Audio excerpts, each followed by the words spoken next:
De ce soir, Fernand Saint-Louis. Bienvenue, Fernand.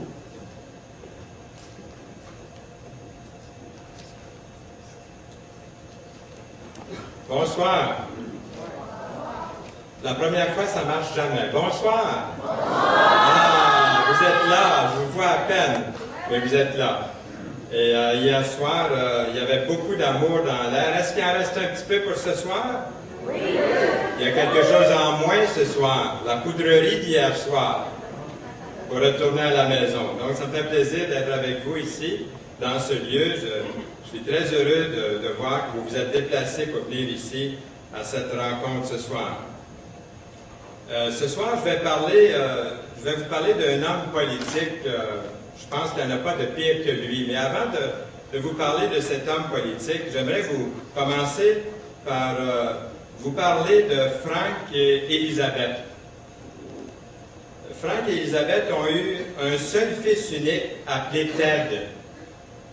Ils l'ont bien élevé, ils l'ont vu se développer physiquement, mentalement, moralement. Ils ont eu des espoirs très élevés pour lui, pour l'avenir. Ted était un grand gars, toujours bien mis de sa personne, et un jeune homme heureux durant sa première année à l'université. Il devait venir à la maison pour ses vacances de Noël, mais il ne s'est jamais rendu à la maison. À 22 heures, l'hôpital a appelé pour demander aux parents la permission de soigner leur fils. Un éboueur complètement ivre dans un camion de cueillette d'ordures avait heurté la voiture de Ted de plein fouet. Ted était dans un coma profond.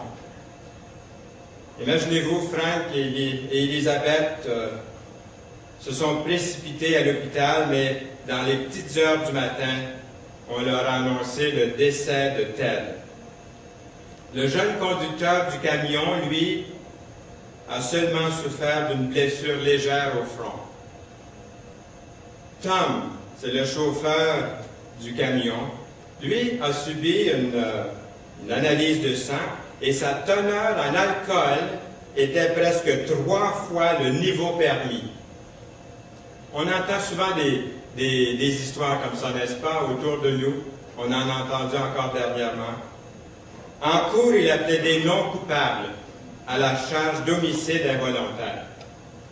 C'était une claque, pour dire le moins, en plein visage pour Frank et Élisabeth. Comment peut-il plaider non coupable? Il était ivre.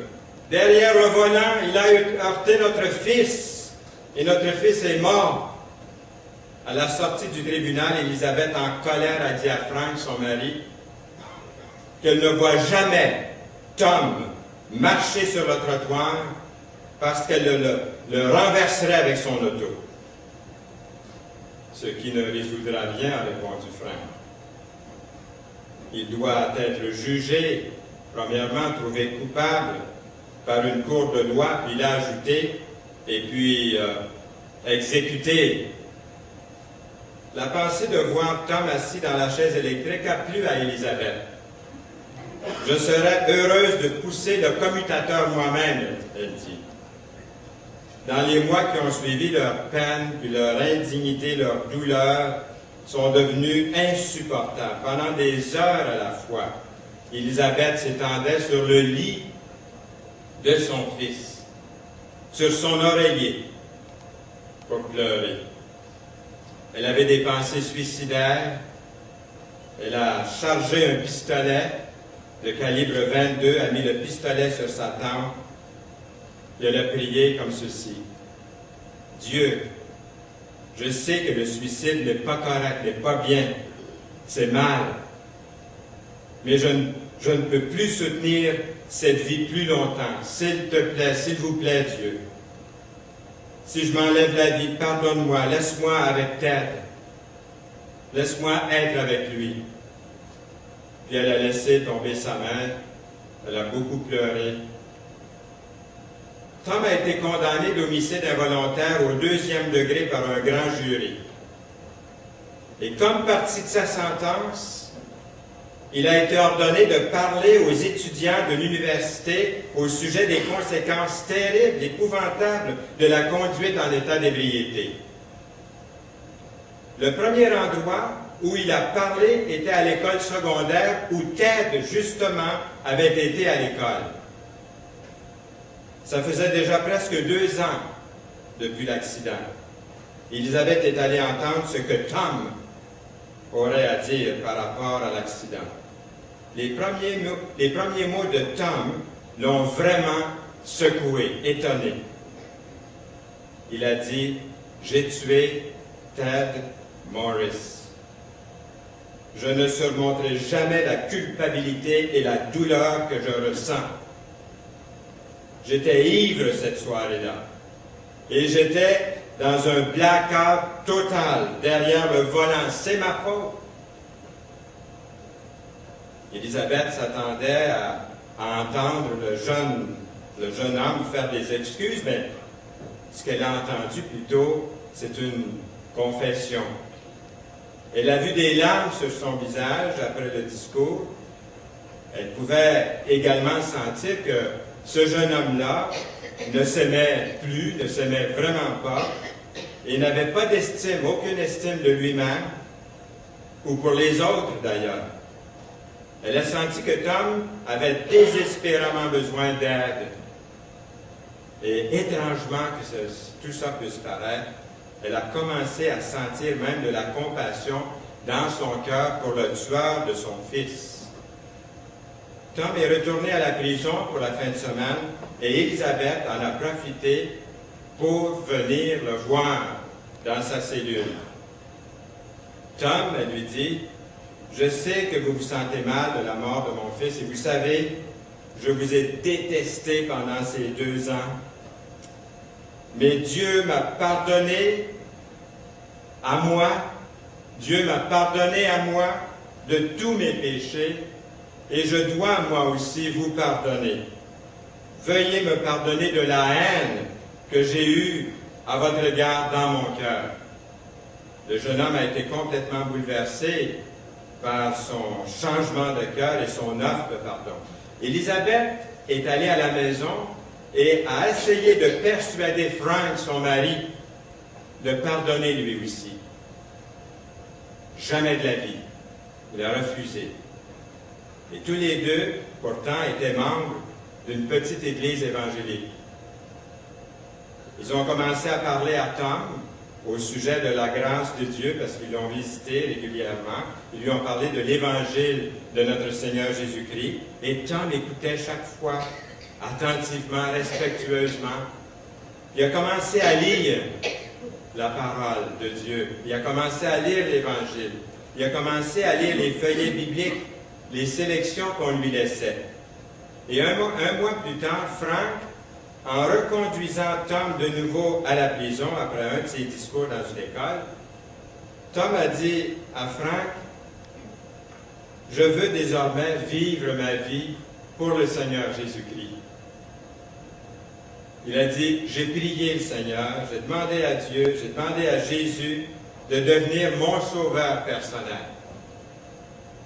Désormais, je veux vivre pour lui. » C'en était trop en chemin. Ils se sont arrêtés. Tom a pris Frank dans ses bras. Il a supplié Frank de le pardonner, de lui pardonner. Qu'est-ce que vous pensez que Frank a fait? Oui, avec l'âme, je te pardonne. Et moi, ce soir, je vous pose la question à vous aussi. Est-ce que c'est possible que la grâce et le pardon puissent être aussi riches que ça? La grâce peut-elle être si extravagante que ça? Le pardon peut-il être si extraordinaire?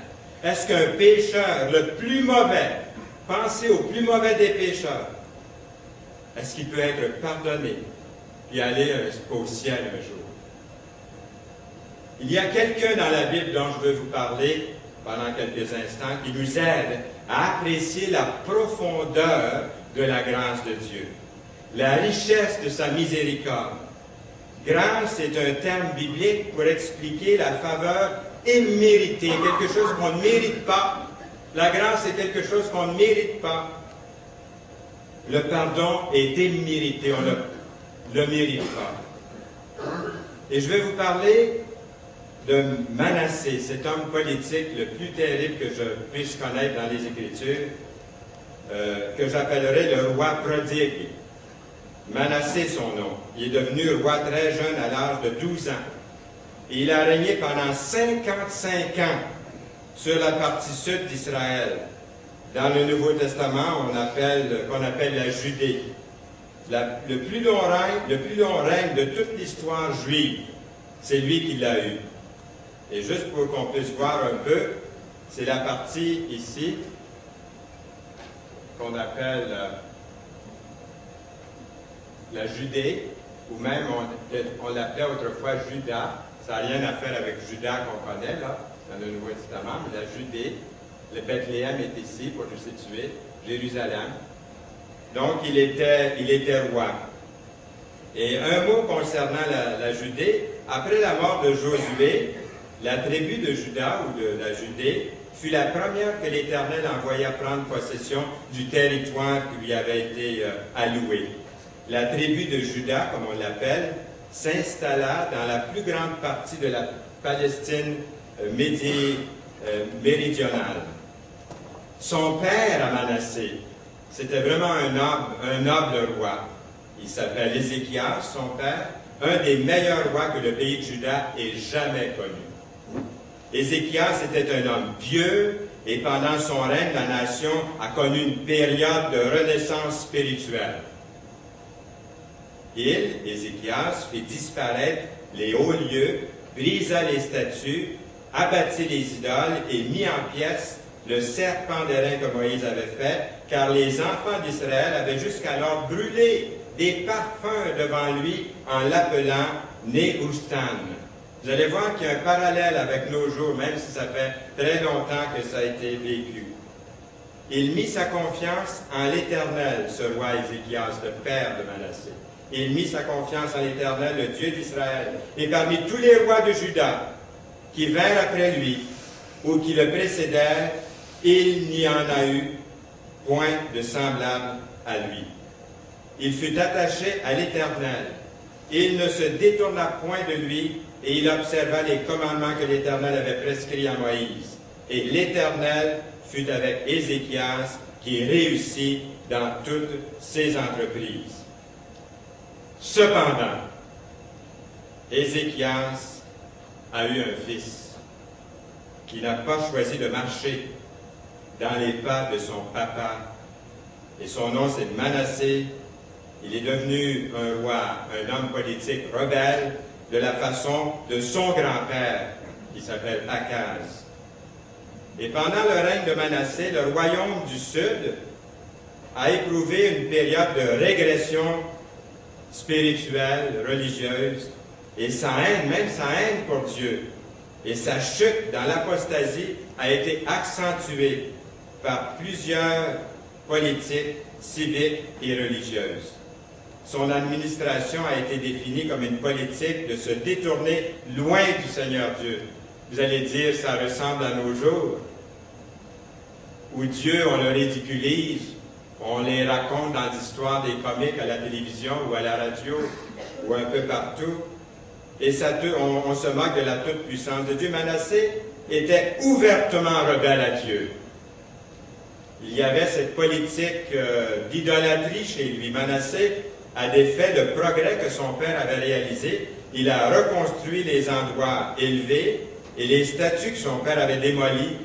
En plus, il a profané le temple en y plaçant des autels à l'intérieur, des autels païens.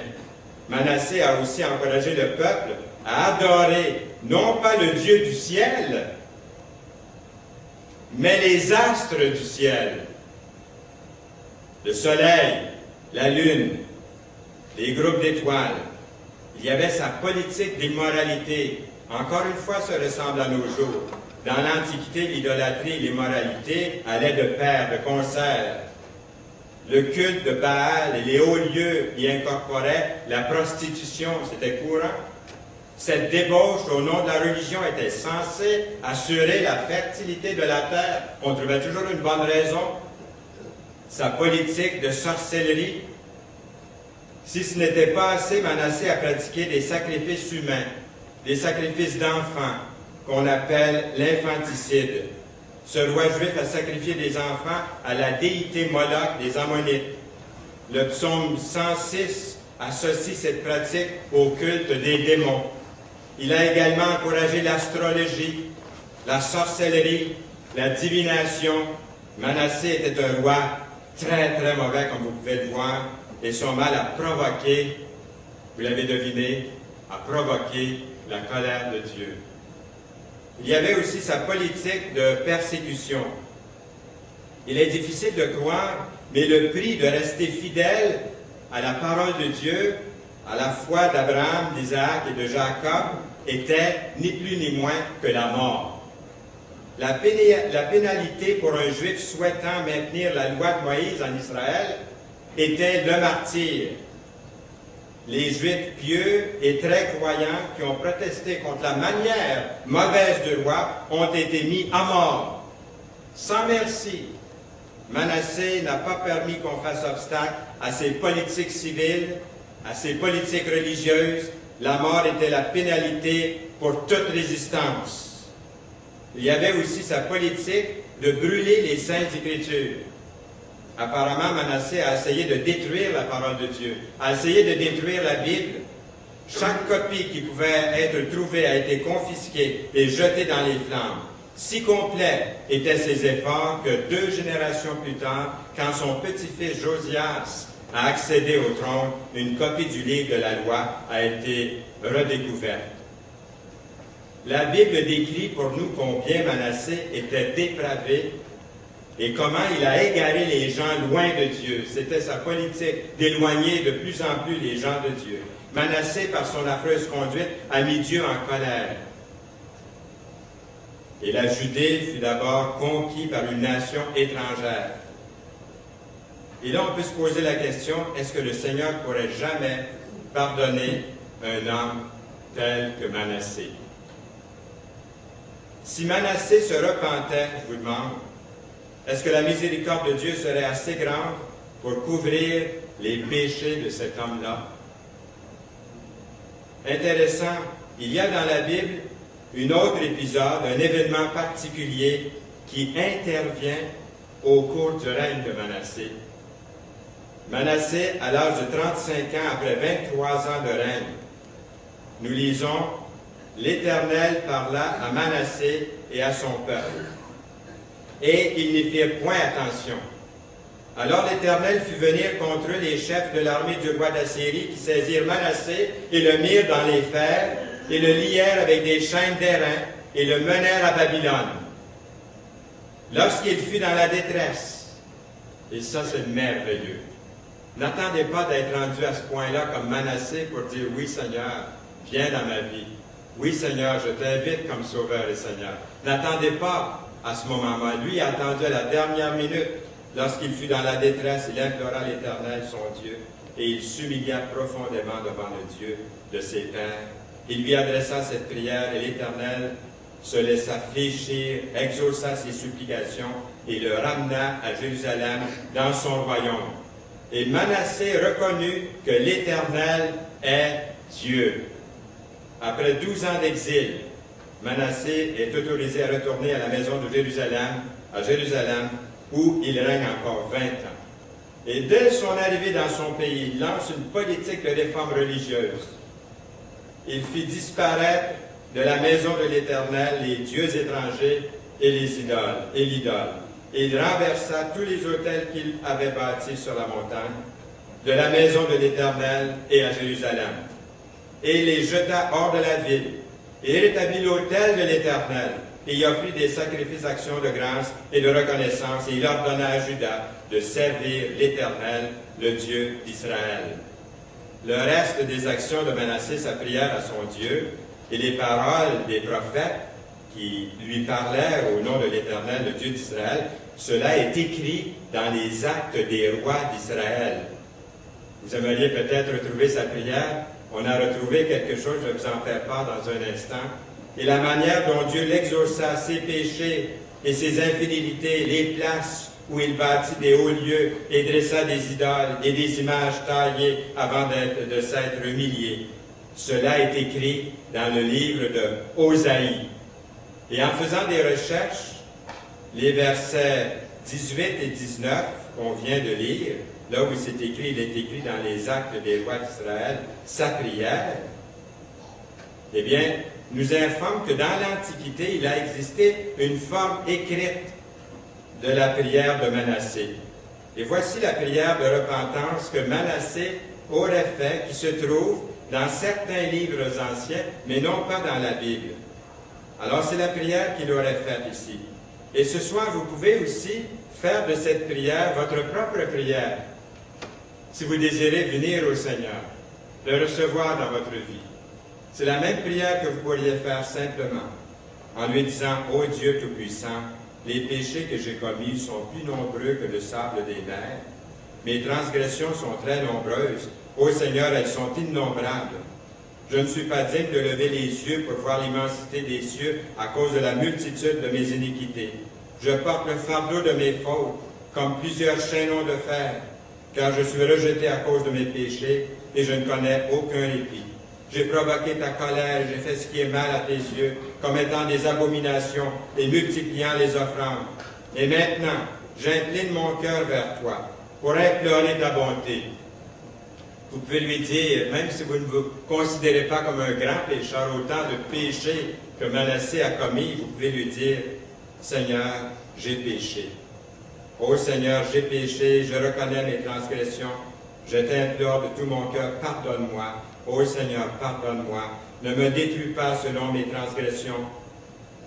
Ne garde pas ta colère à toujours envers moi. Et ne me réserve pas de malédiction.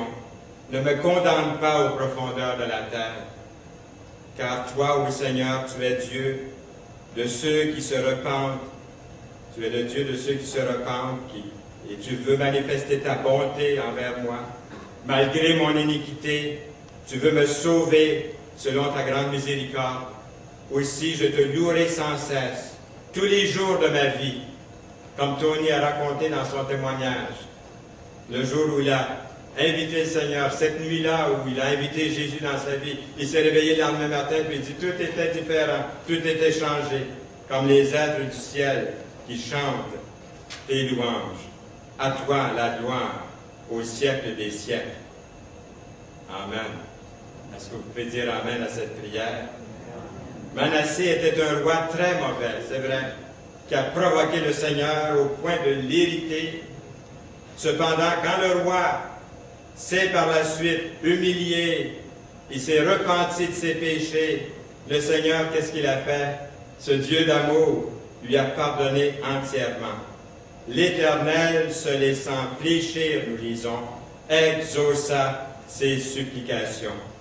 Ça, c'est la richesse merveilleuse, incompréhensible de la grâce de Dieu. Lorsque dans l'au-delà, imaginez-vous, un jour dans l'au-delà, lorsque nous percevrons Manassé dans le ciel, devenu pieux, élevé, lui qui autrefois était apostat, lui qui était idolâtre, lui qui était immoral, lui qui était blasphémateur, lui qui était meurtrier.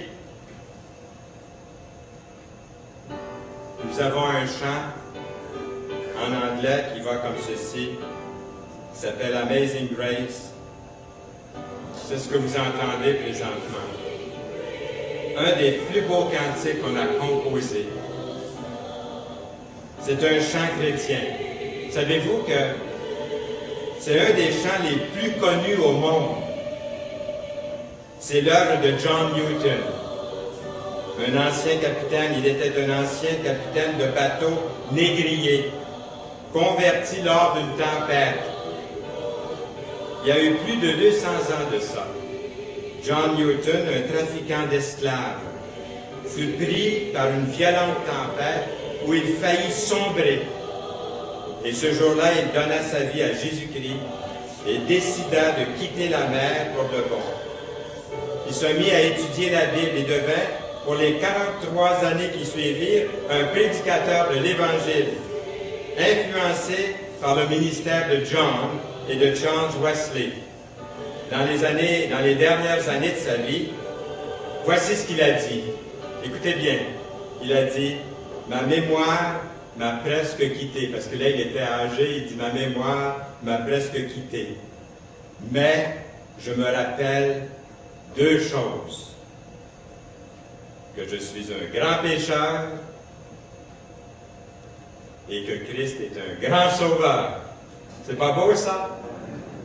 Peu importe si vous êtes un petit pécheur, que vous vous considériez comme un petit pécheur ou comme le plus grand des pécheurs, le Christ est un grand sauveur pour vous ce soir. Peu importe qui vous êtes. Mais lui, Manassé, un jour a été réveillé par la parole de Dieu et s'est sincèrement et sérieusement repenti. Alors nous nous émerveillons des profondeurs de la grâce merveilleuse de Dieu. Il y a plusieurs thèmes dans l'histoire du roi Manassé. C'est une histoire, comme nous avons vu. Le Seigneur ne fait pas semblant de ne pas voir quand ses commandements sont brisés. Le Seigneur ne fait pas semblant de ne pas voir, de ne pas savoir. Dieu a apporté un jugement sur Manassé, sur lui personnellement et sur la nation entière pour leur désobéissance. C'est une histoire de repentance et c'est ça qui est beau.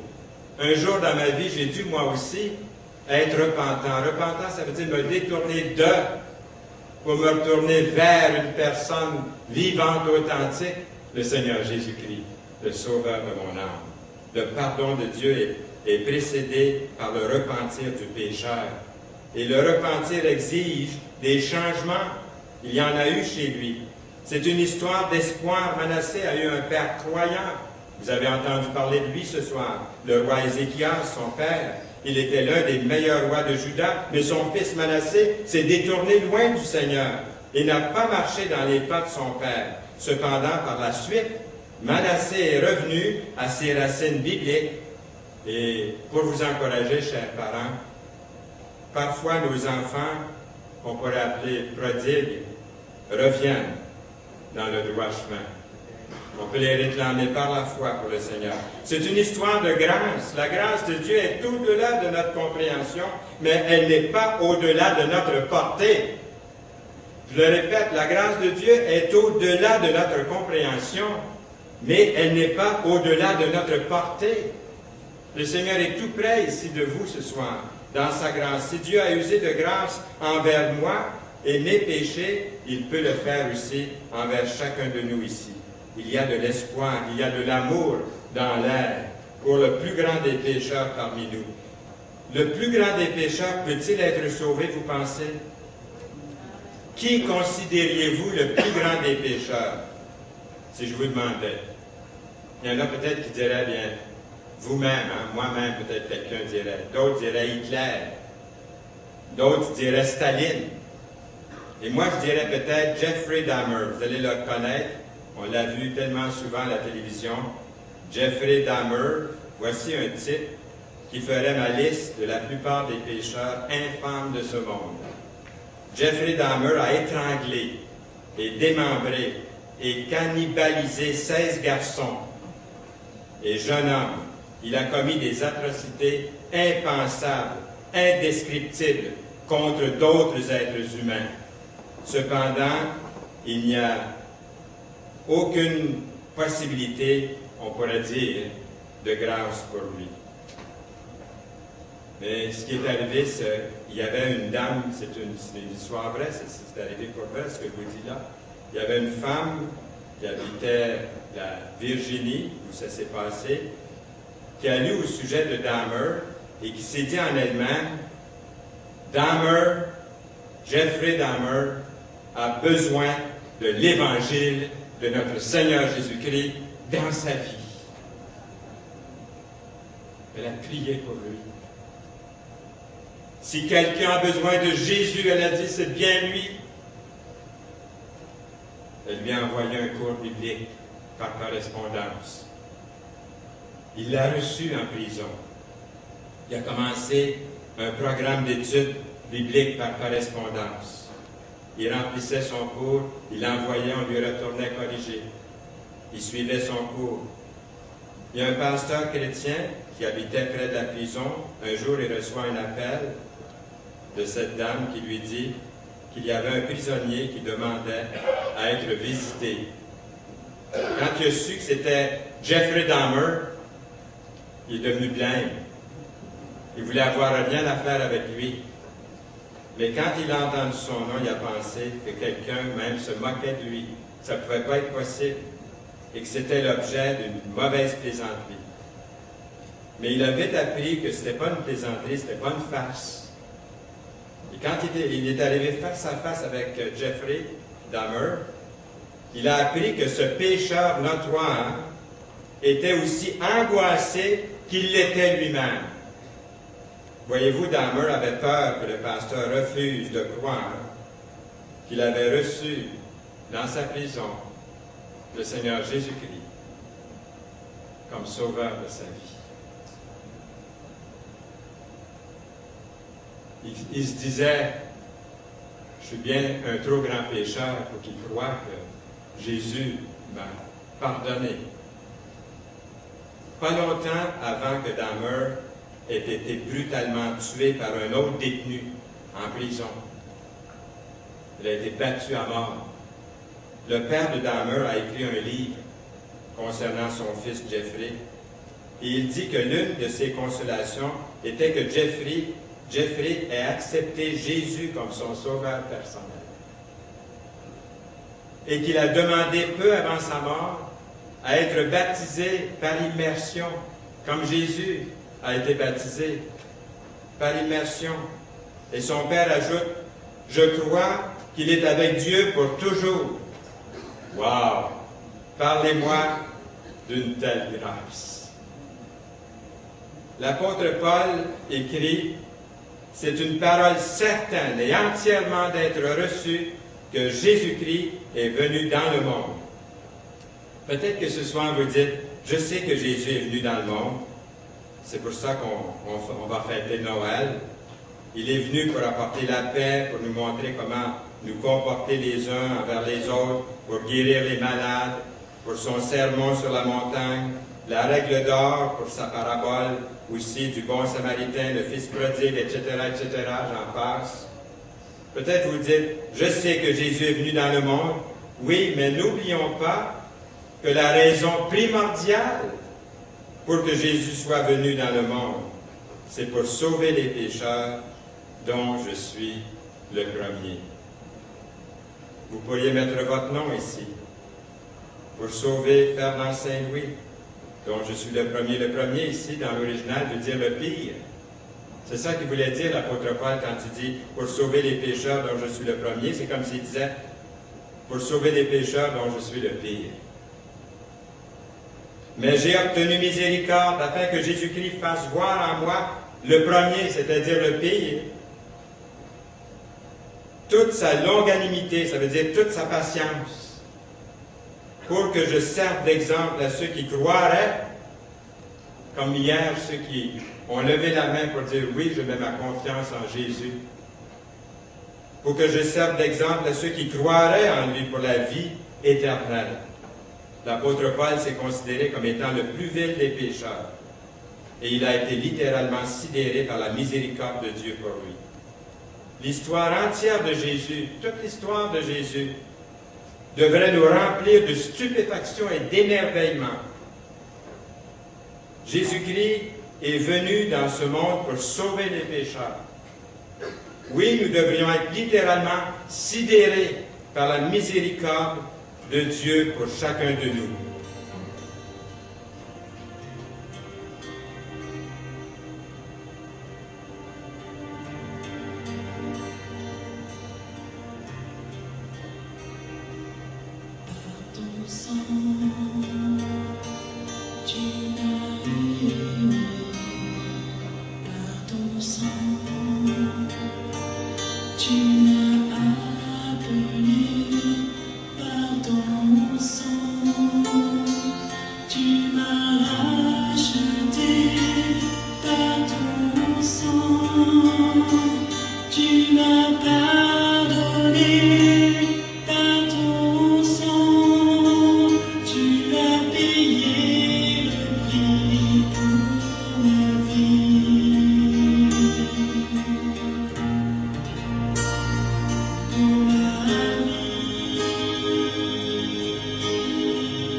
Ce soir, chers amis, vous êtes un récipiendaire de la grâce de Dieu. C'est ce qu'il a fait pour vous. Avez-vous besoin de venir à Jésus ce soir, tel que vous êtes? Il prend le pécheur tel qu'il est. Il a porté vos péchés sur lui, mais il vous aime. C'est pour ça qu'il a été jugé sur la croix, à ma place, à votre place. Est-ce que vous êtes prêts ce soir à lui dire, Seigneur Jésus, je viens à toi? Je vais vous lire les paroles ici, et vous les lirez avec moi, vous les lisez avec moi. C'est un cantique qui dit « Grâce infinie de notre Dieu, qui un jour m'a sauvé. J'étais perdu errant de lieu en lieu, quand il m'a retrouvé. Ma vie fut complètement changée au moment où j'ai cru. Depuis ce jour, de tous les dangers, sa grâce m'a secouru. Dans mes épreuves et mes labeurs, suffisante est sa grâce. Je peux toujours compter sur sa faveur à chaque heure qui passe. Quand nous aurons pendant 1000 ans célébré ses louanges, nous pourrons, comme au commencement, lui offrir nos hommages. Ce soir, vous pouvez fermer les yeux et faire cette prière, les paroles qui sont là, ou les regarder en priant sincèrement et sérieusement dans votre cœur. Faites cette prière, votre prière, pour venir à Jésus, tel que vous êtes. Le Seigneur, il y a 3 choses. Vous dites, qu'est-ce que je dois faire? Réalisez qu'il faut se détourner pour se tourner vers Jésus, le seul qui peut nous sauver, nous donner une vie de délice dans sa présence, à partir de maintenant et pour l'éternité. L'assurance d'un salut éternel. Et deuxièmement, de croire qu'il est capable et qu'il a le désir de vous sauver. Il est puissant, il a créé l'univers. Et lorsqu'il a vu, comme je disais, déjà, il a vu Jérusalem, la population, il a dit, comme j'aurais voulu vous rassembler, comme une poule rassemble ses poussins sous ses ailes. Il désire nous sauver. Mais il reste une chose, c'est ma décision, votre décision personnelle de venir à lui. Il dit, venez à moi, vous tous qui êtes fatigués et chargés, et je vous donnerai du repos. Alors que ces paroles deviennent vos paroles ce soir. Voulez-vous faire de cette prière votre prière sincère? Dites-lui sérieusement, Dieu, je sais que je suis pécheur. Dites-lui en ce moment, je sais que je mérite les conséquences de mes péchés. Dites-lui, toutefois je crois que Jésus-Christ est mon sauveur. Je crois qu'il est mort et ressuscité pour moi, pour le pardon de mes péchés. Je crois en Jésus et en Jésus seulement comme étant mon Seigneur personnel et mon Sauveur. Dites-lui, merci Seigneur de m'avoir sauvé et pardonné. Est-ce que vous êtes capable de dire Amen à cette prière?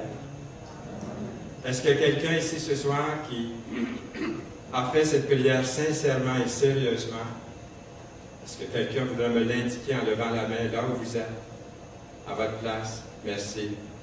Levez-la bien haut que je puisse vous voir. Merci. Merci beaucoup. Est-ce qu'il y en a d'autres en arrière? Amen. Merci.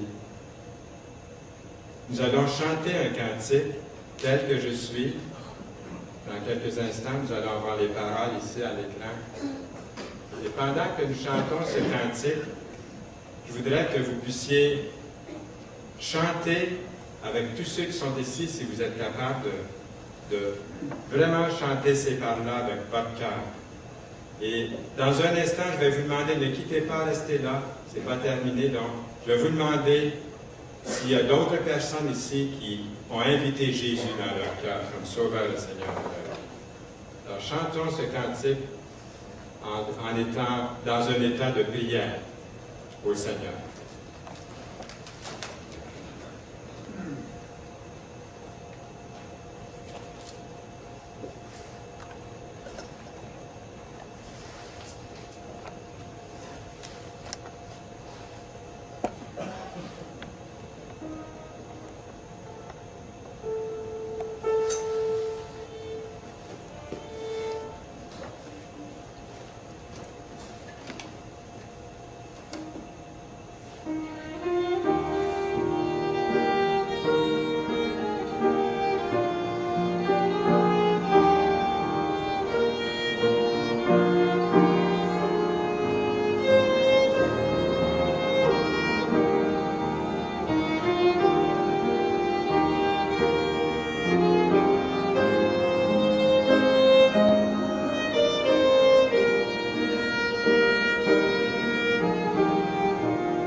qui ont levé la main, j'aimerais vous remettre personnellement de la documentation. Alors, je vous demandais de sortir de vos sièges, de venir jusqu'ici. J'aimerais vous serrer la main et vous remettre cette documentation. Venez maintenant, s'il vous plaît, tous ceux qui ont levé la main. Venez, je vais vous rencontrer pendant qu'on continue à écouter le chant. Et s'il y a d'autres personnes qui ont reçu Jésus, venez en même temps, s'il vous plaît. Tel que je suis ton cœur est plein.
Est-ce que d'autres personnes qui sont trop gênées pour s'avancer, qui ont levé la main? Venez s'il vous plaît, je vais vous serrer la main. Venez maintenant, ne vous gênez pas. Ça prend du courage parce que le Seigneur nous appelle. De venir appeler publiquement. Donc venez s'il vous plaît. Serrez la main pour la documentation. Venez maintenant.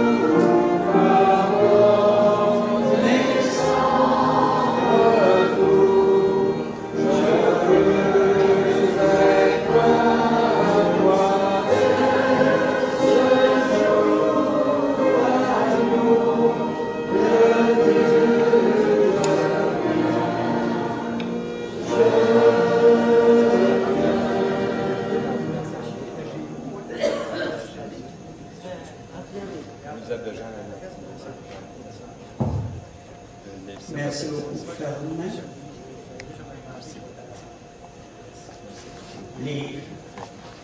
Les deux Ferdinand, Esther et Claire, merci beaucoup.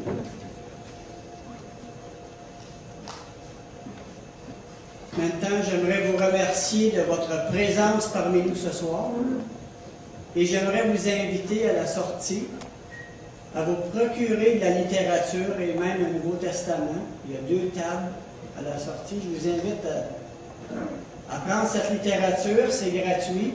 Et j'aimerais vous inviter aussi à prendre avec nous un café et une liqueur aussi. Et vous souhaiter une bonne fin de soirée et merci beaucoup d'avoir été là avec nous ce soir. Bonne fin de soirée.